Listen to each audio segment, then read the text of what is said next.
মক্কার মধ্যে বড় বড় কাফের তারা ঘোষণা দিতে থাকলো, মুহাম্মদ সাল্লাল্লাহু আলাইহি ওয়াসাল্লাম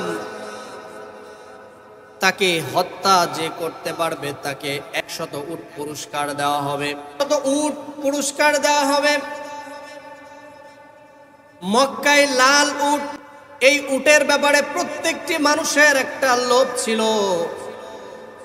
বলা হলো 100 উট তাকে পুরস্কার দেওয়া হবে।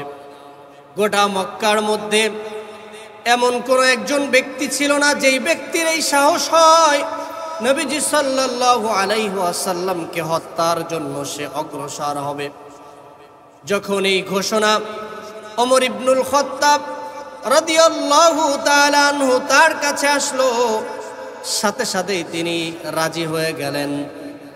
এই ওমর ইবনুল খাত্তাব আল্লাহ তাআলা তাকে এমন সাহস দান করেছিলেন, যখন তিনি ইসলাম কবুল করেছিলেন, তিনি ওই ইসলাম কবুল করেছিলেন আর মুসলমানদের সংখ্যা হয়েছিল 40 জন। তার ইসলাম কবুলের আগ মুহূর্ত পর্যন্ত মুসলমান গোপনে গোপনে চুপিসারে ইসলামকে অনুকরণ করত। সর্বপ্রথম ওমর রাদিয়াল্লাহু তাআলা আনহু ইসলাম কবুলের সাথেই নবীজিকে বলল, ওগো আল্লাহর রাসূল, ইসলাম সত্য কিনা? নবীজি বললেন যে অবশ্যই সত্য। ওমর রাদিয়াল্লাহু তাআলা আনহু বললেন, যদি সত্য হয় তাহলে সত্য কেন চুপিসারে হবে? প্রকাশ্যে আসতে হবে। 40 জন মুসলমান যখন হয়ে গেল, ওমর রাদিয়াল্লাহু তাআলা আনহু ইসলাম কবুল করে সাথে সাথে তিনি প্রকাশ্যে সর্বপ্রথম কাবা চত্বরে যে তিনি মুসলমানদেরকে নিয়ে একসাথে তিনি নামাজ আদায় করেছেন। বলুন সুবহানাল্লাহ। হযরতে ওমর রাদিয়াল্লাহু তাআলা আনহু একটি উন্মুক্ত তলোয়ার নিয়ে নবীজি সাল্লাল্লাহু আলাইহি ওয়াসাল্লামকে হত্যার উদ্দেশ্যে বের হলো। এদিকে বিশ্ব নবীজি সাল্লাল্লাহু আলাইহি ওয়াসাল্লাম তিনি মক্কার 2 জন ব্যক্তির জন্য দিন রাত সব সময় যখনই হাত উত্তোলন করে তখনই দোয়া করে, আয় আল্লাহ, হয় আবু জাহেলকে তুমি হেদায়েত দান করে ইসলামের জন্য কবুল করে নাও, অথবা ওমর ইবনুল খাত্তাব তাকে তুমি হেদায়েতের আলো দান করে দিয়ে তাকে মুসলিম বানিয়ে দাও। এই 2 জনের, এই 2 বড় নেতার যে কোনো একজনকে হেদায়েতের আলো দিয়ে ইসলামকে তুমি শক্তিশালী করে দাও। ওমর রাদিয়াল্লাহু তাআলা আনহু তিনি তলোয়ার নিয়ে দ্রুত গতিতে সামনের দিকে অগ্রসর হচ্ছেন। পথিমধ্যে একজন ব্যক্তি এসে বলল, হে ওমর, কোথায় যাও? ওমর রাদিয়াল্লাহু তাআলা আনহু বললেন, মুহাম্মদ সাল্লাল্লাহু আলাইহি ওয়াসাল্লামকে হত্যা করতে চাই, এজন্য আমি যাচ্ছি। তখন ওই ব্যক্তিটি বলল, তুমি যে মুহাম্মদ সাল্লাল্লাহু আলাইহি ওয়াসাল্লামকে হত্যার জন্য বের হয়েছো, তোমার ভগ্নিপতি, তোমার বোন এবং তোমার বোনের জামাই উভয়েই ইসলাম কবুল করেছে। যদি তুমি নবীজিকে হত্যা করতে যাও, মনে রাখো তোমার বোন এবং তোমার ভগ্নিপতি উভয়েই তোমাকে হত্যা করবে, কোনো সন্দেহ নাই। একথা শোনার পরে যতটুকুন তার মধ্যে স্পৃহা কাজ করছিল, জেদ কাজ করছিল, আরো জেদ বেড়ে গেল। তিনি পথ পরিবর্তন করে বোনের বাড়ির দিকে তিনি অগ্রসর হলেন। দ্রুত গতিতে বোনের বাড়ির পথে তিনি হাঁটতে লাগলেন। কিছু সময় হাঁটার পরে বোনের বাড়িতে যে জোরে দরজায় করাঘাত করলেন। তার বোন ফাতেমা রাদিয়াল্লাহু তাআলা আনহা তিনি তার স্বামীকে নিয়ে ঘরের মধ্যে তিনি আল কোরআনুল কারীম এটা শিক্ষা নিচ্ছিলেন। ওমর রাদিয়াল্লাহু তাআলা আনহু যখন দরজায় করাঘাত করলেন, ভিতরে যিনি শিক্ষা দিচ্ছিলেন তিনি হলেন হযরতে খাব্বাব ইবনুল আরাত্তি রাদিয়াল্লাহু তাআলা আনহু। তিনি একজন কারি সাহাবী ছিলেন। অত্যন্ত সুরলিত কণ্ঠে এই কোরআনুল কারীমের তেলাওয়াত শিক্ষা দিচ্ছিলেন। ওমর রাদিয়াল্লাহু তাআলা আনহু তিনি যখন দরজায় করাঘাত করলেন আর বললেন দরজা খোল, তার কণ্ঠ শুনে ভীত সন্ত্রস্ত হয়ে গেল, দরজা খুললেন না।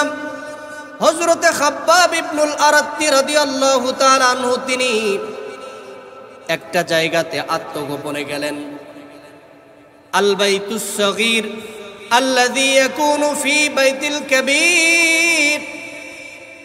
তৎকালীন সময় আরবে বড় ঘরগুলির মধ্যে ছোট ছোট ঘর থাকতো।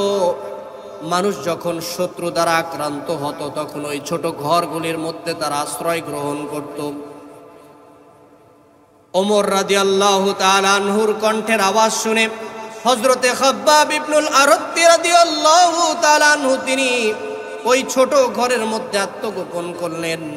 হযরতে ওমর রাদিয়াল্লাহু তাআলা আনহু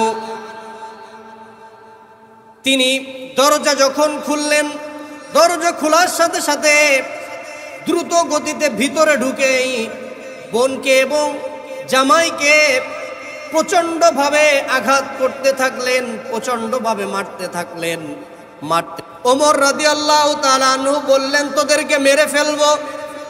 একথা বলার পরেও ওমর রাদিয়াল্লাহু তাআলা আনহুর একথা শোনার পরেও ভগ্নিপতি একই উত্তর দিলেন, বোনও একই উত্তর দিলেন যে যে জীবন আল্লাহ তাআলা দিয়েছে এ জীবন যদি আল্লাহর জন্য দিয়ে দেওয়া লাগে দিয়ে দিতে রাজি আছি, তবুও কোনোভাবেই ইসলামকে ত্যাগ করতে রাজি নয়। এই কথা শোনার সাথে সাথেই ওমর রাদিয়াল্লাহু তাআলা আনহুর অন্তরে একটা ধাক্কা লাগলো। কি এমন ধর্ম গ্রহণ করেছে, জীবন যদি চলেও যায় তারপরেও কোনোভাবে এই ধর্ম থেকে সে আসবে না। কি এমন মজা রয়েছে এর মধ্যে। ওই সময় ওমর রাদিয়াল্লাহু তাআলা আনহু একটু নরম হলেন, নরম হয়ে বললেন হে বোন, যখন আমি ঘরের কাছে আসলাম, ঘরের কাছে আসার সাথে সাথে অত্যন্ত সুরলিত কণ্ঠে কি একটা আওয়াজ আমার কানে এসেছে। এই আওয়াজ আমার কানে আসার সাথে সাথে কলিজাটা ঠান্ডা হয়ে গিয়েছিল, কিন্তু আমি যেহেতু অনেক রাগান্বিত ছিলাম আমি আমার রাগকে সামলাতে পারি নাই। ওই জিনিসটি কি, যেই জিনিসের আওয়াজ আমি ভিতর থেকে শুনতে পেয়েছি, এই কথাটা যখনই খাব্বাব ইবনুল আরাত্তি রাদিয়াল্লাহু তাআলা আনহু শুনতে পেরেছেন, লাফ দিয়ে বের হয়ে এসেছেন। বের হয়ে এসে বলছে আল্লাহ তাআলা হয়তোবা দোয়া কবুল করে নিয়েছেন। তখন ওই খাব্বাব ইবনুল আরাত্তি রাদিয়াল্লাহু তাআলা আনহু তাকে দেখেই বলল কি তুমি এখানে? তখন সে বলল আমি ঐশী গ্রন্থ আল কোরআনুল কারীমের শিক্ষা দিচ্ছিলাম। তুমি যে আওয়াজ শুনেছো সেটা হলো কোরআনুল কারীমের শ্রুতি মধুর আওয়াজ, কোরআনুল কারীমের তেলাওয়াত তুমি শুনেছো। ওমর রাদিয়াল্লাহু তাআলা আনহু বলল আমাকে ওই লেখাটা দেওয়া যাবে কিনা, যেই লেখাটা তুমি শিক্ষা দিচ্ছিলে। তখন ওই ব্যক্তিটি বলল না না, তোমাকে লেখা দেওয়া যাবে না, কারণ তুমি হলে নাপাক, নাপাক ব্যক্তি এই পবিত্র জিনিস ধরতে পারে না। ওমর রাদিয়াল্লাহু তাআলা আনহু বললেন তাহলে কি করা যেতে পারে? বললেন যে গোসল করে আসো। গোসল করে আসলেন। গোসল করে আসার পরে সূরাত তাহা এর প্রথম দিকের কয়েকটি আয়াতে কারিমা ওই কাগজের মধ্যে ওই পাথর খণ্ডের উপরে লেখা ছিল। যখনই ওমর রাদিয়াল্লাহু তাআলা আনহুর কাছে ওই খোদাই করে লেখা সূরাত তাহার প্রথম দিকের ওই আয়াতে কারিমাগুলি তিনি চোখের সামনে আনলেন। চোখের সামনে নিয়ে এসে যখন তিনি তেলাওয়াত করতে থাকলেন, তাহা মা আনজালনা আলাইকাল কুরআনা লিতাশকা, এভাবে করে তেলাওয়াত করছেন। আর ছোট্ট মানুষ যেভাবে ফুপিয়ে ফুপিয়ে কাঁদে সেভাবেই কাঁদছেন, কারণ তিনি শিক্ষিত মানুষ ছিলেন। প্রত্যেকটি আয়াতে কারিমার মর্ম তিনি বুঝছেন। হযরতে খাব্বাব ইবনুল আরাত্তি রাদিয়াল্লাহু তাআলা আনহু বললেন, ওমর, তোমার দোয়া আল্লাহ তাআলা কবুল করে নিয়েছেন।